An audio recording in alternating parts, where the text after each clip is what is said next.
إن الحمد لله نحمده ونستعينه ونستغفره ونؤمن به ونتوكل عليه ونعوذ بالله من شرور أنفسنا ومن سيئات أعمالنا من يهده الله فلا مضل له ومن يضلله فلا هادي له وأشهد أن لا إله إلا الله وحده لا شريك له وأشهد أن محمدا عبده ورسوله أما بعد فأعوذ بالله من الشيطان الرجيم بسم الله الرحمن الرحيم يا أيها الذين آمنوا إذا نودي للصلاة من يوم الجمعة فاسعوا إلى ذكر الله وذروا البيع ذلكم خير لكم إن كنتم تعلمون صدق الله العظيم إن الله وملائكته يصلون على النبي يا أيها الذين آمنوا صلوا عليه وسلموا تسليما اللهم صل على سيدنا محمد وعلى آل سيدنا محمد كما صليت على سيدنا إبراهيم وعلى آل سيدنا إبراهيم وبارك على سيدنا محمد وعلى آل سيدنا محمد كما باركت على سيدنا إبراهيم وعلى آل سيدنا إبراهيم في العالمين إنك حميد مجيد. ډیرو قدرمنو محترم مسلمانانو ورونو او خويندو، د هجرت لومړی کالو چې د لمانځه دپاره رسول الله صلی الله علیه وسلم او صحابه کرامو مشوره کوله چې داسې یو نښه باید د لمانځه دپاره وي چې خلک په هغې باندې د لمانځه وخت وپېژني چې د جماعت وخت شوی دی او مسجد ته راشي. ځکه هغه وخت کې دغه ټکنالوژي او ساعتونه او دا پرمختګ او دا شیان نو خلکو به خپل اوقات د لمر په اساس باندې پیژندل چې اوس څه وخت دی. نو دا چې لمونځ 15 وخته فرض او جماعت لازم و، صحابه کرام او مسلمانان هم باید پوهېدلی وی چې څه وخت مسجد ته راشي، څه وخت د لمانځه وخت دی. په همدې مشوره کې و چې داسې یو څه باید ایجاد کړي، یو لاره باید پیدا کړي چې خلکو ته د جماعت د وخت معلومات وشي. خو هر چا خپل نظر ورکو. یو چا نظر ورکړي چې د اوښ یو ښکر به واخلو، هغې کې به پوکی کوو، دا به آواز کوي چې کله دغه غږ خلک اوري مانځه ته به راځي. خو دا ناقوس ورته په عربي کې وایي. پیغمبر صلی الله علیه وسلم دا ناقوس خوښ نه کړ ځکه دا د نورو ادیانو خلکو کار و. او رسول الله صلی الله علیه وسلم همیشه غوښتل چې د نورو څخه مخالفت وکړي. بل چا مشوره وکړه چې یو اوسپنه به زوړنده کړو، هغه به په یو تیږې سره داسې ټنګه ووهو به چې کله خلک دا ټنګار اوري جمع ته به راځي. دا نظر هم خوښ نه شو ځکه دا هم د نورو مذاهبو کار دی. چا مشوره ورکړه چې د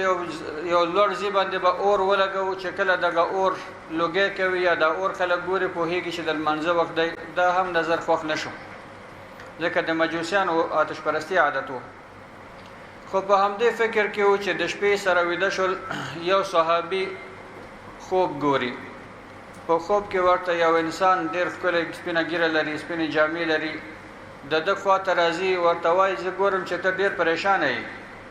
دی وایي هو زه پریشانه ځکه یم چې موږ د لمانځه د جماعت دپاره داسې یو ترتیب نه لرو چې څرنګه خلک خبر کړو په همدې تشویش او پریشانۍ کې یو. دغه څوک چې ورته په خوب کې راځي دی ورته وایي چې د تشویش وړ خبره نه ده. هر کله چې ستاسو د لمانځه وخت شو یو کس دی په لوړ اواز سره دغه الفاظ چې اذان موږ او تاسو کوو 4 وارې الله اکبر دی، 2 وارې اشهد ان لا اله الا الله دی، 2 وارې اشهد ان محمد رسول الله، 2 وارې حي علی الصلاه، 2 وارې حي علی الفلاح او په اخر کې لا اله الا الله. دا یې ورته وښودل چې دغه الفاظ وایي دغه به ستاسو دپاره ډېر ښه طریقه وي. دا صحابي چې د خوبه راویښ شو پیغمبر صلی الله علیه وسلم ته راغی، ویل یا رسول الله ما دغسې یو خوب لیدلی. رسول الله صلی الله علیه وسلم ورته وفرمیل چې دا حق خوب دی او دغه چا چې تا ته دا ښوونه کړې دا ملایکه ده. بیا یې ورته وفرمیل چې همدغه الفاظ بلال رضی الله عنه ته وښایه فانه اندى صوتا منک، ځکه بلال اواز یا غږ ستا څخه پورته دی، لوړ غږ لري. بلال ته وښایه تر څو هغه په همدې الفاظو باندې اذان وکړي.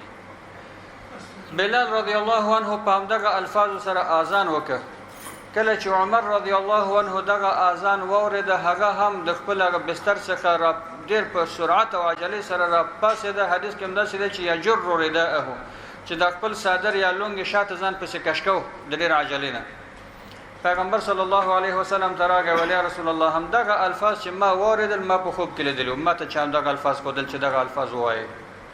پیغمبر صلی الله علیه وسلم لا خوشاله شو ول چې تاسو خوب یا تاسو هغه حقیقت په تاکید سره بدل شو یعنی دا د الله له لوري ډیرو صحابه ته الهام شي متعدد صحابه ته نو د همغه ورځ نه دغه اذان مونږ او تاسو ته یا سنت مؤکد یا فرض کفایي په ځنو اقوال باندې ګرځیدلې یعنی په د منځ د پاره کې یو اذان هم وشي حد اقل د نورو غاړه پر باندې خلاصيږي او که هیڅ چیرې اذان ونه شو په منطقه کې به د ټولو غاړه په دې باندې بند ده د اذان لفظي معنی خپل اعلام دی خبرول د خلکو خبرول مګر د اذان تعریف چې علما کوي چې دا د خلکو خبرول دی چې د منځ وخت داخل شوی دی او د منځ وخت شوی دی او د اذان د پر خاص مخصوص الفاظ دغه الفاظ چې موږ تاسو یې اورو دین غیر په نورو الفاظو باندې یا په دې کې کمواله او زیادت کول جواز نه لري د اذان فضایل ته کومه تاسو وګورو د خپل د اذان الفاظ هم ډیر معانی لري 15 جملې دي د روایتو په اختلاف سره ځین روایتو کې 19 جملې راغلي ځینو کې 19 جملې هم راغلي دي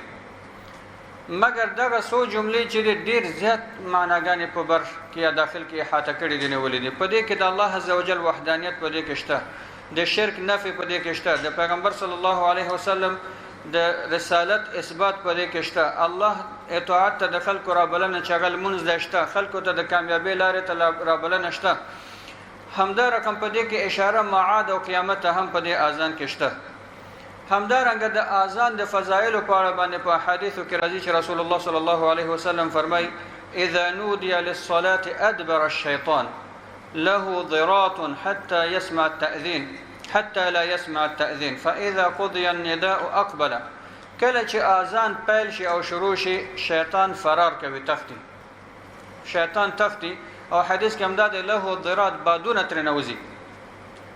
بادونه ترنوزي او تختیم د پاره چې د باد اواز سره د اذان او غږ وانوري د اذان د غږ څخه ځکه د الله وحدانیت دی د الله طاعت دی د شرک لرواله د پیغمبر صلی الله علیه وسلم رسالت دی نو د اذان څخه تختی هر کله چې اذان خلاص شو بیا شیطان بیرته راځي انسانانو ته وسوسه کوي خپل فعالیت پیل کوي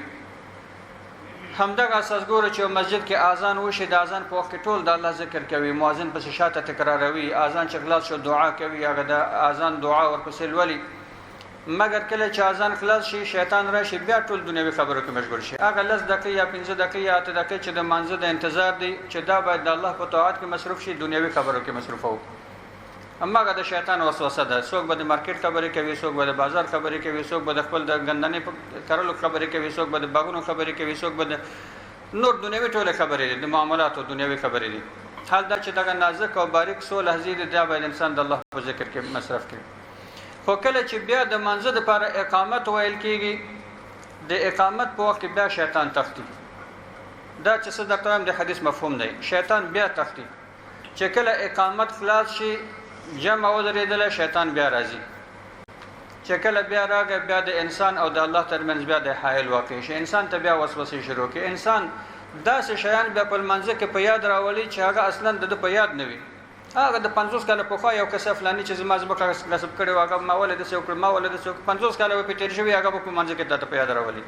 ستا به یو چا سره معاملې تیر شوی د خلاص شوی دغه به د په ذهن کې راولي یو چا سره به دوس معاملې هغه به د راولي ټول سپیناوي په منځ کې کوي ورسره د دنیا ټول افکار درته په منځ کې راولي به حدیث شریف کوم دا چې اخر انسان د څه مرحله ته ورسېږي چې بیان نه پوهیږي چې ما درې رکعات وکړه که 2 رکعات مې وکړه څلور مې وکړه که 3 مې وکړه نو د اذان یو برکات څخه یو د فضایل څخه دا چې شیطان ورته نه ټینګيږي شیطان فرار کوي دا زین او منطقي نه تخفیف چې کله اذان خلاص شو بیا بیرته راځي همدا رقم بل حدیث شریف کې هم دا چې رسول الله صلی الله علیه وسلم فرمای چې کله یو انسان یوازې هم وې ځان ته د اذان وکړي حتمی نه ده خو سنت طریقه ده تشویق شوی خبره ده چې اذان ځان ته وکړي اقامت ځان د پاره وایي کته په خپل کور کې که په صحرا کې که په لار کې مسافرت کې او ابو سعید خدری رضی الله عنه روایت کوي چې ورځ وای ما ته رسول الله صلی الله علیه وسلم فرمایل چې یا ابا سعید زه ګورم چې ته صحرا خوښوي او خپل دغه ګډې او بیزې د هم خوښیږي، یعنی ته همیشه چوپانی او شپونتوب کوي صحرا کې. نو کله چې د منځه وخت راغی نو ځان دپاره اذان وکړه او په اذان کې د غږ پورته کړه،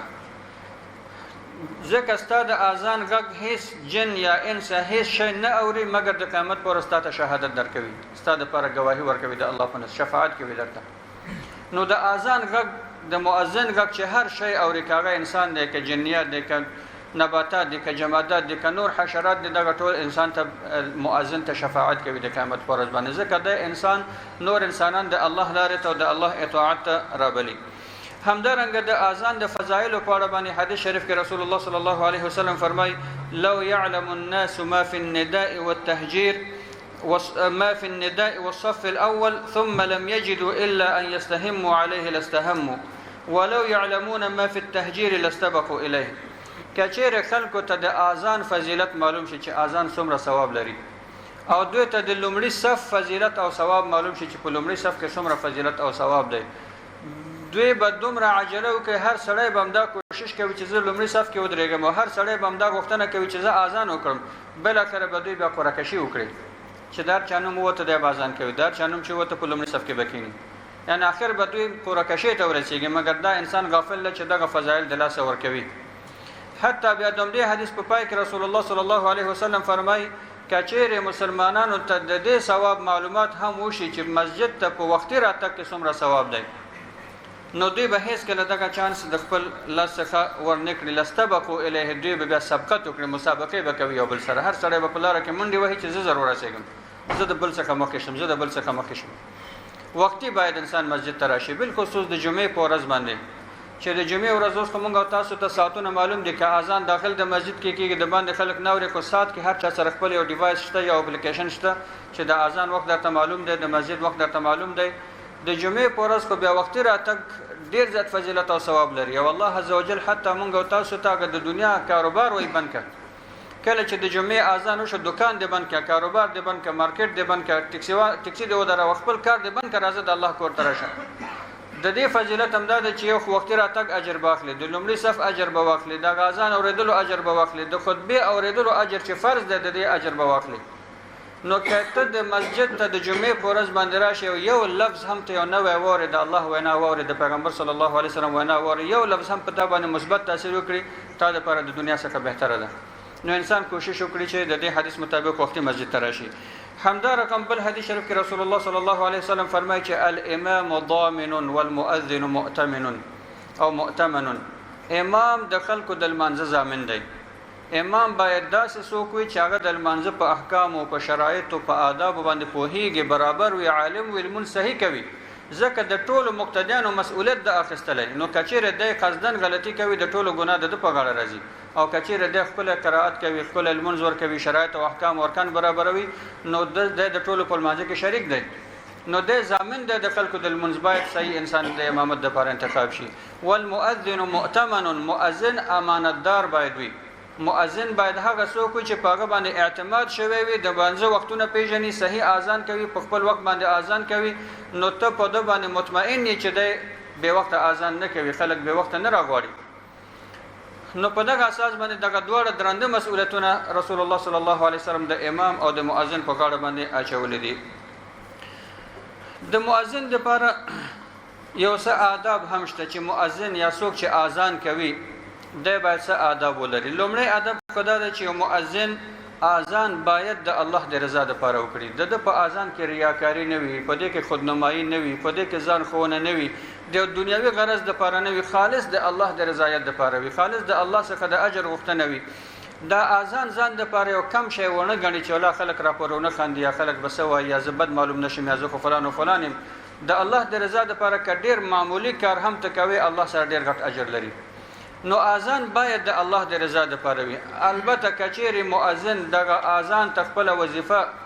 وظیفه ګڼي او نور کار پرېږدي، فقط اذان دپاره اذان وقف کړی، نو دی د اذان دپاره معاش واخلي د خپل وخت مطابق، دا بیا هم ورته جواز لري. اما که یو څوک غني وي دغه معاش ته ضرورت نه لري، بهتره ده چې معاش وانخلي، د الله دپاره اذان وکړي. همدا رقم دوهم ادب د مؤذن دپاره دا دی چې دی پاک وي او د سولري جنوب نه وي د منځه وخت و پیژنې په خپل وخت کې باید اذان وکړي د وخت څخه مخکې اذان ونه کړي وخت باید داخل شي انسان مطمئن شي چې وخت داخل شوی دی او دغه مشکل مونږ او تاسو بیا په رمضان کې ډیر زیات لرو رمضان کې ټول ورځ 11 ساعته 12 ساعته به انسان روزه نیسي خو چې ماښام اذان د پر به 2 دقیقې پاتې شوی هر سړی به ورختاوي په دې 2 دقیقو کې 1 دقیقه خپل روزه خرابوي هر سړی اذان وکړه موږ د رمضان کې ګورو دلته 15 نفر الحمدلله افطار ته راځي ماښام کې نو چې 15 نفر وي 15 ساعتونه موږ لرو 15 ساعتونو کې 15 اذان مختلف دي یو کې یو د کمک کېږي یو کې یو د کورسته کېږي یو کې 10 ثانیې مخکې ده یو کې 10 ثانیې وروسته ده 3 دقیقې اذان ته پاتې وي چې د یو محترم سات اذان شروع کی بیا به 2 دقیقې پاتې وي د بل اذان شروع کی بیا به د بل اذان شروع کی 15 دقیقو پورې د اذانونو جاری دي نو ټول ورخته شي چې اذان او اذان په دغه اساس باندې احتیاط باید وکړي شي چې انسان خو مطمئن شي چې د اذان وخت داخل شوی دی او دغه جنتریان چې داخلك چاپ کوي د هیومن اپیل دغه وخت ډیر ښه وخت دی اگر چې دوی 15 دقیقې تقریبا احتیاطاً ورکړي دي نو دغه ښه وخت دی چې هغه مطابق انسان اذان وکړي غیر داګه نه هم چې کله مطمئن شو چې وخت داخل شوی اذان وشي دریم ادب دا دی چې اذان باید قبله طرف ته وي څلورم ادب دا دی چې دواړه لاسونه باید په غوږو باندې کېږي موږ تاسو کله کله د ځوانان نوي ځوانان وګورو چې یو لاس د سینې ولې یو لاس په غوږ کې نیولوي نو دا د سلیک سټایل غونډه دی ځینې خلکو به داسې کړي وي خو دا ځوانان هم داسې ډېر هغه معلومات نه لري خو چېرته چې یو څوک وګوري هغه خوښ شي نو هغه ته خپل هم دلیل معلوم نه چې زه ولې داسې کوم او دا ځوان چې ګوري دا فکر کوي چې همدغه طریقه ده باید همداسې وشي او یو تعداد زمونږ او تاسو مسلمانان د خپل ځان نه فتواوې ورکوي علمي مسله به دته معلوم نه وي یا به د یو بل کس نه اورېدلی وي چې هغه هم په علمي سطح کې استعداد کې هم دومره د معلومات نه لري دته به خبره کوي دی هم په هغې باندې عمل کوي او دا خبره زه بار بار کوم تکراری کیږي چې زمونږ او تاسو په دغه ټولنه کې یو تعداد کافي انسانان دي چې خپل دینی معلومات د داسې یو چا نه پوښتنه کوي چې هغه خپل دینی معلومات نه لري یا به په کاروبار کې شریکوال وي یا به یو بل دکاندار ملګری وي یا به د ټیکسي بل ملګری وي یا به همصنفی وي یا به د لارې ملګری وي یا به د مسجد ملګری وي دینی عالم ته نه ورځي چې هغه ورته صحیح لارښوونه وکړي چې دغه مسله سره کم ده کله چې بیا خطا کوي دینی عالم ته راشي وایي ما ته خو زما یو ملګري داسې ویلو یا ما ته زما فلانیم دوست داسې ویلو نو دغسې مسایلو کې باید انسان علماو ته رجوع وکړي چې د هغې نه صحیح لارښوونه واخلي همدا رقم مستحب یا آداب د مانځه څخه دا دی چې انسان په اذان کې خپل غږ ښه جګ او ښه پورته کړي او کله چې حی علی الصلاه وایي ښي طرف ته باید مخ وګرځوي دا ښي طرف مخ ګرځولو کې یو ادب دا هم دی چې ډېر مؤذنین په دې کې خطا کېږي فقط سر تاووي حی علی الصلاه وایي فقط سر ګرځوي نه دې سره وایي سینه هم باید مخامخ داسې شي حی علی الصلاه داسې باید وشي حی علی الفلاح سینه او سر دواړه باید وګرځي یوازې سر یا مری باید تاو نشي دا هم د آدابو څخه دی همدا رقم دا دی چې اذان باید ډیر زیات په عجلې سره ونشي چې دومره تیز تیز وایي چې ته هغه نور اوریدونکو ته چانس نه ورکوي چې تا پسې تکرار وکړي ځکه سنت دا دی چې کله مؤذن اذان کوي اوریدونکي باید هماغه اذان تکرار کړي مؤذن پسې نو کچېرې مؤذن ډیر تیز تیز اذان وایي پرله پسې وایي نو هغه اوریدونکي ته چانس نه پاتې کېږي چې دی ورپسې اذان تکرار کړي نو په دغه اساس اذان کې باید لږ تریس نه کار واخیستل شي لږ ورو ورو اذان وکړي او لږ یو ثانیه یا 2 ثانیې د هر تکبیر یا د هر هغه جملې شاته یو ثانیه یا 2 ثانیې ساه واخلي تر څو دغه خلک اوریدونکي هم ورپسې تکرار کړي شي د اذان الفاظو په اړه ما ابتدا کې اشاره وکړه چې راجح اذان چې دغه اذان د مونږ او تاسو یې کوو 15 جملې دي چې څلور واره په دې کې تکبیر دی الله اکبر الله اکبر الله اکبر الله اکبر څلور دا کېږي بیا اشهد ان لا اله الا الله اشهد ان لا اله الا الله اشهد ان محمد رسول الله اشهد ان محمد رسول الله حي على الصلاه حي على الصلاه حي على الفلاح حي على الفلاح الله اکبر الله اکبر لا اله الا الله نو دغه اذان راجح قول دی دین علاوه ځین نور روایتونه هم شته چې پاږي کې اشهد ان لا اله الا الله او اشهد ان محمد رسول الله هم څلور واره تکراریږي 2 واره لږ ورو ویل کېږي 2 واره جګ ویل کېږي ځینو کې بیا کم هم شته الله اکبر هم 2 واره دی مګر راجح هغه غوره چې د محدثینو په نزد هم دغه اذان دی چې مونږ او تاسو یې کوو نو هم دغه اذان باندې انسان اکتفا وکړي هم دغه اذان دی ځکه دا جامع او مانع دی په دې کې په اذان کې باید مؤذن د خپل ځان نه څه شی اضافه نه کړي ځکه موږ تاسو ځینې دوستان اورو چې په اذان کې ځینې نور شیان جملې اضافه کوي چې هغه جملې په سنتو کې نشته، نه پیغمبر صلی الله علیه وسلم په وخت کې هغه شیان شوي دي او نه د خلفای راشدینو په وخت کې شوي. دا شپېته او یا اتیا کاله وروسته خلکو په ځینې نور جملې اضافه کړي دي چې هغه د اذان برخه نه حسابېږي، هغه جملو نه څخه باید انسان ځان وساتي. همدا رقم د اذان په اړه باندې احکام دا دي چې یو سړی په یو مسجد کې وي او په دې مسجد کې اذان شوی وي، دغه انسان لپاره د دې مسجد څخه وتل مکروه دي الا دا کچېره د شدید ضرورت لري. دا یو ضرورت چې وتل ورته ډیر مهم دی، باید ووځي. یا یو څوک مریض پیدا شو یا د دنیا داسې یو ضرورت چې دغه نه خلاصون نه چاره نشته، باید ووځي. غیر د هغه نه نورمال خبرو د لپاره د مسجد څخه چې الته اذان شوی وي وتل جایز نه دی. یو مسلمان مالده کله کله به په مسجد کې اذان کوي، اذان به وکړي به خپل ټیکسي کې کېناسلاړ، نو ورته چې محترم نو ته چې اذان کوي نه اذان د پر خپل بیا مونږ نه کوي، څوک راغواړي مسجد لپاره؟ نه وای زما د ټیکسي وغیرہ خدا کله خبر شي باید اذان لپاره، نو ته چې اذان کوي خو باید ته جمع ته معطل شي. نو په همدغه اساس دا خدا مؤذن لپاره د کڅوک په مسجد کې هم وي او اذان بل څوک هم کوي، نو ستاده لپاره د مسجد څخه وتل مکروه دی، باید د مسجد څخه ونوځي، مګر دا چې یو ضرورت شدید ضرورت انسان د هغه څخه وځي. ځکه یو حدیث کې همدا سره چې صحیح مسلم کې دی،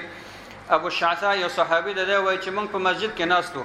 او ابو هريره رضی الله عنه صحابي دی هم موږ سره ناستو، اذان شوی دی، یو شخص پاسې د مسجد څخه وځي. ابو هريره رضی الله عنه ډیر د ورته کتل تر څو چې د مسجد څخه وته پناه شو. کله چې دی وته بیا موږ ته ویل چې دغه سړی د ابو القاسم نافرمانی وکړه صلی الله علیه وسلم. ابو القاسم د پیغمبر صلی الله علیه وسلم کنیه ده، یعنی د پیغمبر صلی الله علیه وسلم نافرمانی وکړه، ځکه پیغمبر صلی الله علیه وسلم د دې څخه منع کړی چې انسان د هغه مسجد څخه وځي به د عذر نه چې هلته اذان شوی وي، باید انتظار وکړي منځ وکړي بیا د منځ څخه ورسته انسان وځي. همدارنګه د اذان د شروطو لپاره یو د دې چې وخت باید داخل شوی وي. که اذان د وخت څخه مخکې وشو دغه اذان باید دوباره تکرار شي، ځکه وخت داخل شوی نه دی. او موږ تاسو قرآن عظیم شان کې آیات لرو، الله عزوجل فرمای ان الصلاه كانت على المؤمنين كتابا موقوتا، منځونه په انسانانو فرض شوي دي په مشخصو اوقاتو باندې. د ماسپښین منځ معلوم دی، د مازدیګر معلوم دی، د ماښام معلوم دی، نو هر کله چې د مانځه وخت داخل شوی وي په دې وخت کې باید اذان وشي. که د وخت نه مخکې اذان وشو بیا دا مانځه وخت فرض نه داخل شوی، د سره باید اذان اعاده شي، تکرار شي. همدارنګه اذان باید په عربي ژبه باندې وي، ځکه زمونږ او تاسو عبادت اکثر مأثور دي د پیغمبر صلی الله علیه وسلم څخه، د الله څخه مونږ او تاسو ته په دغه الفاظو باندې وارد دي. خپل عبادت او دین باید په دغه الفاظو باندې وساتو. یو تعداد خلک مونږ او تاسو په خپل مجالسو کې هم کله کله ګورو، ځکه دوی دا ډېر پښتو خبرې کوي، اذان باید پښتو کې شي او قرآن باید پښتو کې شي او فلان هم. ځکه یو څه د مخکې هم دلته یو ختم تتللو، دوی به د ځینې خلک چې دوی هغه پروپاګاندا او تبلیغات کوي د خلکو ذهنونه خرابوي، د هر مجلس نه یو ګټه اخلي خپل. چېرته په ختم کې کېناست هغه لس نفره چې ورسره ناست دغو ذهن خرابوي، بل چېرته ناست دغو ذهن خرابوي. نو یو سړی په یو ختم کې 10-12 نفره میز باندې ناست دی په یو ریسپشن کې و چې زه هلته ناست یم، نو دی ما نه پېژني. سفاره تقسیم شده وای والله می 14 سال شد که می عربی میخوانیم، عربی و عربی چرا فارسی نمیخوانیم، چرا پښتو نمیخوانیم؟ نو د اوس په دغه خبرو باندې د خلکو ذهن خرابوي چې دا قرآن باید ترجمه مونږ ولولو، د قرآن باید پښتو ترجمه ولولو، فارسی ترجمه ولولو، اردو انګلیسي باید ولولو. خو بل اخر ما چې ورسره خبرې وکړ نور جواب ورسره بیان ول، خو واښنده خلاص شد بیا نور خبرې ونه کړې. نو دغه څه خلک دي چې دوی کوشش هم دا کوي چې اذان باید په خپل مورنۍ ژبه باندې وکړو، وطني ژبه باندې باید وکړو. دغه عربي څه معنا لري؟ مونږ او تاسو ته دینی مسائل عبادت خصوصا د پیغمبر صلی الله علیه وسلم څخه وارد دي، څه چې مونږ او تاسو ته وارد وي هغه باید په هماغه باندې وساتو. که دغه څه ونه کړو زمونږ او تاسو به شپږ 50 اذانونه لرو، یو به په چینایي ژبه، یو به فارسي ژبه، یو بل به په پښتو ژبه، یو بل به په اردو، یو بل به په مختلفو ژبو. ځکه زمونږ او تاسو د وحدت یو رمز هم دغه عربي ژبه ده چې د عبادت ژبه ده. یو اذان د په ټوله نړۍ کې کاغه اروپایي نړۍ ده، که اسیایي نړۍ ده، که افریقایي نړۍ ده، هر چیرته چې اسلام دی او مسلمان دی په عربي اذان کوي. هر چیرته چې مسلمان دی د وحدانیت کلمه په عربي باندې وایي، هر چیرته چې مسلمان دی قرآن په عربي تلاوت کوي. دا زمونږ او تاسو د وحدت یو رمز دی. اته 50 هیواد یا شپږ 50 هیواد ټول سره یو کړی دي. که دغه یو عربي ژبه چې اوس مونږ پرې ښودلې ده، که دغه مونږ نور هم پرېږدو نو مونږ او تاسو بیا د تفریقه خاص هم راغلی ده، خو نور به هم بیا برباد شو. او په دې خبره باندې به تاسو مانه ښه پوهیږئ چې اوس اروپا کوشش کوي د خپل وحدت لپاره او یووالي لپاره هر وسیلې نه کار واخلي. یورو ایجاد کړ، خپل یو یورو. خو چې موږ تاسو اسلامي سکه درلودلې هغه موږ د لاسه ورکړ،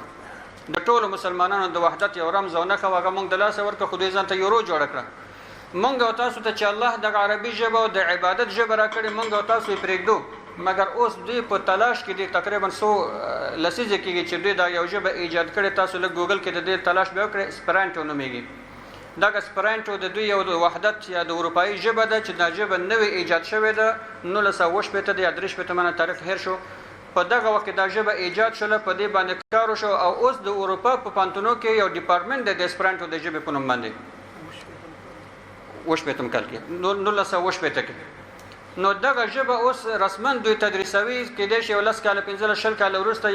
یو موحده ژبه د اسپرانټو په نوم باندې ولري مګر موږ او تاسو چې 1400 کال کې چې موحده ژبه لرو کله په یو نوم او کله په بل نوم باندې د منځه وړو د عربي معلم بیچاره ته چې ګوري اماغه ادناترین د یو صفاکار معاش به د عربي د استاد څخه زیات وي ما یو د فرانسوي استاد ته چې ګورو د انګلیسي ژبې استاد ته ګورو د ایټالوي ژبې استاد ته چې ګورو ډیر محترم او موټر به مرسيډیز بنز او دغه نکای د درشي ته چې ګورو معاش ته چې ګورو نور امتیازات ته چې ګورو زمکه او اسمان فرق بلري نو عملاً خلکو ته همداسې کوي چې د عربي معلم باید یو سپیره یو ذلیل انسان وي او د انګلیسي استاد باید ډیر محترم او درون شخصیت باید وي ځکه د انګلیسي کوي نو دا زمونږ تاسو د مسلمانانو مشکل دی چې په اسلامي هیوادونو کې هم دغه کار کوو نو زما هدف هم دا و چې مونږ تاسو ته د اذان د شرایطو څخه یو شرط ده چې اذان باید په عربي ژبه باندې وي دوهم دا دی چې همدغه الفاظ چې د الله او د رسول صلی الله علیه وسلم څخه ثابت دي دغه الفاظ باید ویل شي اشهد ان علی ولی الله یا اشهد فلان فلان دغه شیان نشته یا ځنه خلک د اذان څخه مخکې مثلا دغه شیان وایي چې اشهد انك حبيب الله واشهد انك رسول الله واشهد انك نور الله دغه صحیح ده چې انسان خپل ځان سره وایي صحیح ده مګر دا به د اذان جز نه ګرځو دا د اذان جز نشي کېدلی ځکه د اذان الفاظ مونږ او تاسو ته پیغمبر صلی الله علیه وسلم ښودلي دي چې دغه الاذان په دغه الفاظ باندې باید وشي دین اضافه شان باید ولو که ښه الفاظ هم وي په اذان کې گنجائش نه لري اذان د غیر توایه شهادت د هر قسم شهادت چې پیغمبر صلی الله علیه وسلم د پاره ورکوي ورکړه مګر د اذان جز نشي ګرځیدلی همدارنګه دا دی چې مؤذن باید خپل आवाज دومره جګ کړي چې خپل ځان هم واوري او هغه کسان چې نږدې ورسره دي دوی هم واوري مؤذن باید خلک واوري مګر د زنانو د لپاره اذان نشته که یو زنانه اذان کوي نارینه د لپاره یا داسې مجلس کې چلته نارینه هم وي دغه اذان جواز نه لري زنانو ته اذان نشته اقامت ویل نشته دغه اذان او اقامت د نارینه د لپاره یا په یو مخلوط محفل کې جواز نه لري اما کچېره زنانه خپل مشخص محفل لري چلته نارینه نشته بیا دوی د لپاره اذان که فرضاً دوی کوي دغه اذان ورته جایز دی تشویق شوی عمل نه دی غوښتل شوی عمل نه دی فقط جایز دی او دا هم دوی د لپاره ذکر حسابيږي ځکه چې اذان په دوی باندې نشته نو دوی به اذان کوي غږ به ډیر نه پورته کوي فقط چې د خپل مؤذن ای ووري او یو 2-3 نفر خوشا کې ووري غږ به ډیر نه پورته کوي بیا هم دغه اذان دوی د لپاره د یو ذکر معنا ور کوي لکه داسې معنا چې څوک ذکر کوي ځکه د یو صحابي څخه پوښتنه وشوله چې آیا زنانه اذان وکړي کنه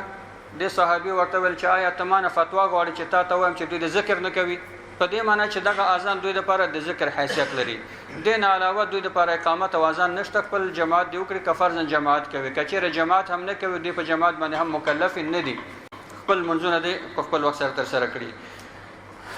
همدارنګه د اذان په اړه باندې مسلمانانو نور څه احکام هم شته چې هغه به هم د قرآن د توګه تاسو ته بیان کړم هغه دا دی چې د اذان او د اقامت ترمن څومره وخت باید وي کله چې اذان کیږي بیا جماعت ودرېږي څومره فاصله باید وسیږي دلته کله کله مونږ ته دوستان راشي وي ولا فلاني مازه کو 15 دقیقې وخت ورکوي یا فلاني خو مثلا 10 دقیقې وخت ورکوي یا فلان نیم ساعت وخت ورکوي دا حتمی نه ده چې ټول مساجد د عین وخت ولري یا مشخص یا ټاکل شوی وخت د اذان لپاره نشته په شریعت کې اما دومره دی چې دومره فاصله باید ورکړی شي چې د اذان وروسته خلک جمع ته وکول شي چې راشي ځینې مساجد نیم ساعت وخت ورکوي ځکه هغه خپل مقتدیان پوهیږي چې په څومره وخت راتلی شي ځینې مساجد 15 دقیقې وخت ورکوي د مقتدیانو راټولېدلو لپاره ځینې 10 دقیقې ورکوي او اوس وخت چې چوندا کورونه مسافر لري دی او هر سړي سره ساعت دی او ټکنالوژي ورسره د خپل موټر کې راځي د جماعت وخت ورته معلوم ده نو کازان یو 15 دقیقې وروسته مخکې شي پروا نه کوي مګر د جماعت څخه مخکې باید اذان وځي که هر سړی د ساعت مطابق خپل ځان جماعت ته را رسوي مګر بیا هم یو څه فاصله باید ووسیږي د اذان او د اقامت ترمنځ کچیر یو انسان د هغه څخه المنز قضا شوی وي لمونځ ترنه قضا کیږي او د قضایي بیا ورسته کوي کچیر د ځان د پر اذان وکړي او اقامت وکړي دا هم صحیح ده او دلیل علماء هم دا وایي چې یو سفر کې رسول الله صلی الله علیه وسلم صحابه کرام سره او دا صحابي چې روایت کوي موږ ډیر زیات منزل وکړ ډیر زیات ستومانه شو یو چیرته ماقام د شپې اخره پورې مسافر وکړ بل اخره ستومانه شلو پیغمبر صلی الله علیه وسلم چې دلته لک دمه کو دغه مدمه د پاره چې موږ وغځیدلو ډیر خوګه دمه وای یعنی دومره خوګواله موږ هیڅ په هیڅ دمه کې احساس کړی نو ځکه ډیر زیات منزل کړو ستومانه نو دا چې موږ وغځیدلو پرې وته ټول وې د شو پیغمبر صلی الله علیه وسلم هم وې د شو صحابه کرام هم وې د شو موږ ټول شپه راوښ نشو سبا چې لمر ګرم شو د لمر په ګرمۍ سره موږ راوښ شو چې لمر وسوځولو خو لمړی فلان صحابي راوښ شو بیا فلان او بیا فلان څلورم نفر چې راوښ شو عمر رضی الله عنه عمر رضی الله عنه چې ګوري چې سحر مونږ موږ نه قضا شوی دی او ورځم تقریبا نیمای ته رسیدلې نور صحابه او عادت دا چې پیغمبر صلی الله علیه وسلم بکله استراحت او ویده بو چا بنه راځيګو ځکه دوی نه پوهیدل چې پیغمبر په کوم حالت کې دی الله سره د وحی په نازلېږي سکیږي پیغمبر صلی الله علیه وسلم سره به غرض نه کوي تر څو چې د خپل راوښ نشي مگر عمر رضی الله عنه به صبر شو د تکبیرونه شروع کړل الله اکبر الله اکبر جګ جګ دغونه به کول هدف دا چې پیغمبر صلی الله علیه وسلم راوښ شي زما د غږ سره هماغه چې پیغمبر صلی الله علیه وسلم راوښ شو ولسه دی ول چې ورځ نیمه شوه د موږ نه سهار تیر شو رسول الله صلی الله علیه وسلم ورته فرمایل باک نه لري ځکه دوی په خپل اختیار کې نو ویده پاتې شو ولځي چې حرکت کوي حرکت یو کې یو بل چیرته لاړ به حالت او د سو پیغمبر صلی الله علیه وسلم چاته د اذان امر وکړي بیا اقامت یو کې بیا خپل قضایي المنز تر سره کړ نو که یو څوک خپل قضایي المنز هم کوي او خپل ځان لپاره اذان وکړي یا اقامت وکړي یا که یو چانه جماعت هم تیر شوی وي د راځي مسجد ته یا خپل کور کې المنز کوي ځان ته اذان او اقامت وکړي دا یو جایز عمل دی صحیح ده کولای شي چې دا کار وکړي حتی ځینې علما یا ځینې نور مذاهب دا حتمی ګڼي چې باید اذان وکړي ځان لپاره باید ځان لپاره اقامت وکړي دلته هم کله کله مجالسو کې چې موږ سره راټولیږو یو محفل وي یا ختم دی یا خیرات دی یا واده دی چې لمونځ کوو اذان کوو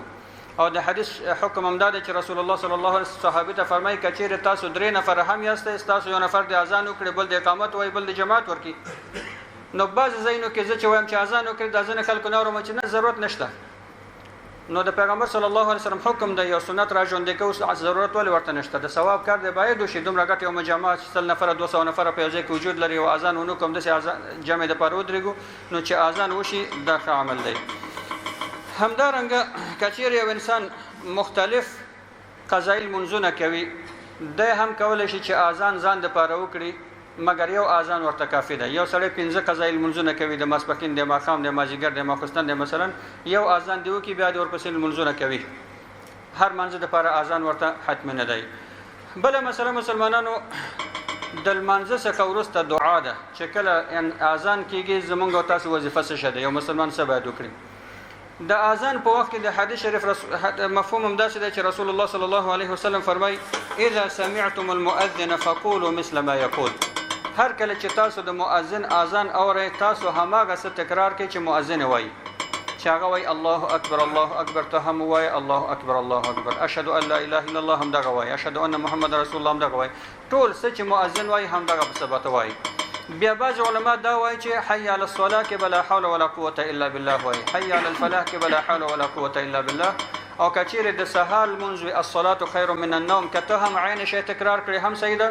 او کته صدقت و بررت وای دا هم سیده یعنی تر اختیا وای او دلیل دوړه نکړه دا هم سیده خپل د اذان الفاظ هم سیده او دغه الفاظ لا حول ولا قوه الا بالله یا صدقت و بررت دا وای هم سیده نو حدیث کوم دا چې تاسو هماغه سوای چې مؤذن وای چې کله اذان خلاص شو سبا وکړو حدیث شریف کې رسول الله صلی الله علیه وسلم فرمایي چې ثم صلوا علی فانه من صلى علی صلاه صلى الله علیه بها 10 تاسو د اذان څخه ورسته پر ما درود ووایي درود شریف اللهم صل علی محمد وعلى ال محمد تر اخره پورې درود وای ځکه څوک چې پر ما باندې یو ور درود وای الله عزوجل په د باندې لاس وارد رحمت درود وای نو دغه درود هم سنت دی بیا فرمایي چې ثم صل الله علی الوسیله زما د پر د الله څخه وسیله وغواړي ځکه دا وسیله چې د په جنت کې یو مقام دی او دا الله عزوجل په خپل بندگانو کې یو بنده ته ورکوي زه امید لرم چې هماغه بنده وسم چې دغه وسیله مقام الله عزوجل ورته ورکوي بیا فرمایي چې څوک زما د پر وسیله د الله څخه غواړي زما د قیامت پر ورځ باندې د لپاره شفاعت حتمی دی زبده د لپاره شفاعت کوم نو انسان دا هم وغواړي مګر دې سره بیا بل سنت هم دا چې کله اذان وشي د اذان څخه ورسته دغه دعا ده اللهم رب هذه الدعوة التامة والصلاة القائمة آت محمدا الوسيلة والفضيلة وابعثه مقاما محمودا الذي وعدته. دا په یو حدیث کې دی. بل حدیث شریف کې بیا دا هم شته چې انک لا تخلف الميعاد په اخره کې دا اضافه کیږي. نو انک لا تخلف الميعاد دا هم د بل حدیث برخه ده چې دې سره یو ځای کیږي. آت محمدا الوسيلة والفضيلة وابعثه مقاما محمودا الذي وعدته انک لا تخلف الميعاد. په دې ویلو کې هیڅ حرج نشته. نو که څوک یو حدیث یو چیرته ګوري او د بل حدیث معلومات ورته نه وي د فورا حکم نه کوي. ځکه حدیث ماته ویل چې دته چا ویلو چې ته په اذان کې دا مو وایه چې دا ناصحیح ده یا رقم مشکل چې دی دغه مو وایه په اذان کې. نو یو سړی چې په خپله نه پوهېږي بل چاته ولې فتوا ورکوي؟ یو ځل ته خپله ځان پوه کړه بیا بل مؤذن ته دا خبره کوي چې دغه انک لا تخلف الميعاد مو وایه یا دا ته ولې وایه یا د کوم ځای نه پیدا شوی دی. ګر چې په اذان کې مونږ او تاسو افغانستان کې لیدل خلکو ځینې نور الفاظ هم اضافه کول، خو که څوک غواړي په سنتو متمسک اوسېږي بیا دغه دعا وارده ده. او که څوک پکې اضافه کوي چې ورزقنا شفاعته یوم القیامه دغه جملې هم پکې بعضې علما اضافه کوي. نو دا په حدیث کې نشته مګر دعا ده، دعا کې ممانعت نشته. اما که څوک غواړي چې په حدیث عمل وکړي بیا دغه دی چې اللهم رب هذه الدعوة التامة والصلاة القائمة آت محمدا الوسيلة والفضيلة وابعثه مقاما محمودا الذي وعدته انك لا تخلف الميعاد. دا همغه سنت دی چې په حدیث کې وارد دی. نو په دې کې کوم اشکال نشته. یو بل مهمه مسله هم دا ده چې هغه دا ده چې کچېرې یو څوک اذان کوي بهتره دا ده چې همدی اقامت هم ووایي. بهتر تشویق شوی دی چې څوک اذان کوي همغه اقامت باید وایي، بل څوک دې نه مخکې کېږي. کله کله موږ دې مسجد کې هم ګورو چې مؤذن هلته اذان وکړي تر څو چې هغه خپل ځای ته رارسېږي بل چا اقامت شروع کړی وي. دا حق د مؤذن دی، مؤذن باید اقامت ووایي. اما که چیرې بل چا اقامت هم وویل لمونځ کېږي په مانځه کوم تاثیر نشته، خو حق د مؤذن دی چې مؤذن باید اذان اقامت ووایي یا دا ده چې مؤذن ورته اجازه ورکړي. دوهمه مسله دا ده چې که یو مسجد کې مؤذن وي، یو مؤذن ټاکل شوی دی د اذان دپاره، دا اذان ورکول د همدې مؤذن حق دی، دی باید اذان وکړي ځکه دی د همدې کار دپاره ټاکل شوی او دا د ده وظیفه ورکړل شوې ده. بې د مؤذن د اجازې نه به بل څوک اذان نه کوي الا دا که چیرې مؤذن نه وي یا مؤذن دومره ناوخته شو چې نور د لمانځه وخت شو خلک ودرېږي په منځه باندې، نو بیا به بل څوک اذان کوي. مګر دا چې مؤذن موجود وي او مؤذن ناست وي او بل سړی په خپل سره اذان کوي دا بیا صحیح کار نه دی ځکه دا حق د مؤذن دی او مؤذن هم دې کار دپاره ټاکل شوی دی. د مؤذن څخه به اجازه غواړي، پوښتنه به کوي که چیرې هغه ورته اجازه ورکړي باید اذان وکړي، ګر د هغې نه د اذان بل څوک نه کوي. الله عز وجل دې موږ تاسو ته د عمل کولو توفیق نصیب کړي.